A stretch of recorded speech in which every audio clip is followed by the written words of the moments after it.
Hi, this is just a quick overview of Sonos version 4, the beta that's just been released. So Dirk's done a good job. This is the latest patch. I'm just going to go through and do an install. So started as a clean, hopefully things work fine first thing up. So it's installed, it's thing. Now, before we enable it, just be aware that if you're doing it, you've got to accept the end user license. So from that perspective, you make sure you go and read the help file. The help file's on the thing, as you can see up here, the URL. That's very important that you have a look at that. So it is, your your IP address /Sonos 4 /help capitalized, and then lowercase help HTML. All right, so have a look at that first. There's some very important things here. It's quite funny because the first thing you need to see is it reads this first, and it tells you in this first line that you need to go and accept the end user license, and it tells you how to do that. So there's a few other important things. It describes the differences between HS3 and HS4, and you'll see some of those as we go through. This is not going to be a conclusive test. It's just going to be a quick overview and going through some of the nuances that you encounter with HS4. It looks good, it works good. Let's see how we go here. So anyway, I said enable the things. In difference to where we'd normally go up and go into the plugins and drop down and go into Sonos, notice it's not currently there. Come more, and I'm getting a bit of an error here. It's supposed to be accept user license. There we go. I just had to do a refresh on the browser. So accept user license. It'll take you through the terms of use. Accept what category. In this case here, I'm just going to select Sonos. You could select AV or whatever you want to do, audio. So I'm just going to say that's my category, and then it says finish. Once we've done that, it'll create a device. I'm going to change the grid view to thing because it looks nice and presented well. However, the controls aren't as functional in a grid view as they are in the list view. So over here, they're readily available, and it's 2 steps when we go to a grid view. So this is a HS4 nuance that you've got to work your way around. And that's all it is. Play things. So the next thing is looking at the plugin, Sonos configuration and settings. You can see it's quite substantially different. So the general speaker client, if you change the speaker client, you've got to re-authenticate your speaker client. Up here, you can change how it's presented. There's 3 options from the state, the track and artist, right? Debug mode, right? Entries only, errors, etc. and verbose logging, or off. And same with your universal plug and play. If you're doing some defect management and you want to send it through, obviously logging to directory, and it tells you exactly what it's going to write to in this case here, and it'll click there and it'll say to write to.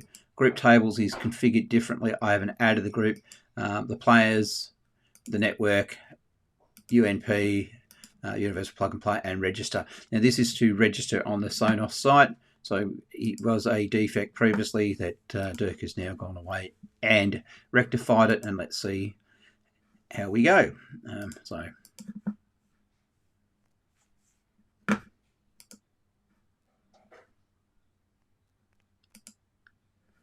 So that's come through. Just do a refresh for the sake of that. It's taking a little bit longer, and you can see now it's registered. So it has effectively worked. Help file, as I said, this is the primary thing that you need to get to at the start, and that's what we're looking for as the URL. Right, so you do want to have a look at that before you proceed. Once when we do it, if we look at devices now, that's a HS. You can see it looks quite pretty how we see things in things, but functionally it's quite good on that perspective if you live off a desktop. And I'm not going to bring up the HS4 mobile or any other app to have a look at this, but they should work. The list view is back to the old function, the functional design that you saw with HS3. Going to the Sonos 4. Now I want to click on the devices. Let's say, for example, kitchen. it'll bring up the player. Now the player is quite substantially different up here. We've got the picture quite well presented. Group players can be done from within here, and I can select them what I want to group, or I can select all or unselect and just confirm. Down here it's got the queue that's lined up to play. Here I can click on all my artist details. I can bring up the albums, genre, I can bring that all up within this radio stations that are learned and learned radio stations. So it's quite easy to navigate around. From here, you have to go back to devices, all things, so you can't easily switch between the players from here. So that's probably one of the enhancements that you could potentially look at, is being able to change. The next thing is the event, creating an event. I've got an event here. When you create a new event, let's just say here, the speaker clients are now listed. You do not have to use the $Sonos, You just select the clients the speaker clients you want to install, and that's the way you do it. So it's a very simple method of updating events.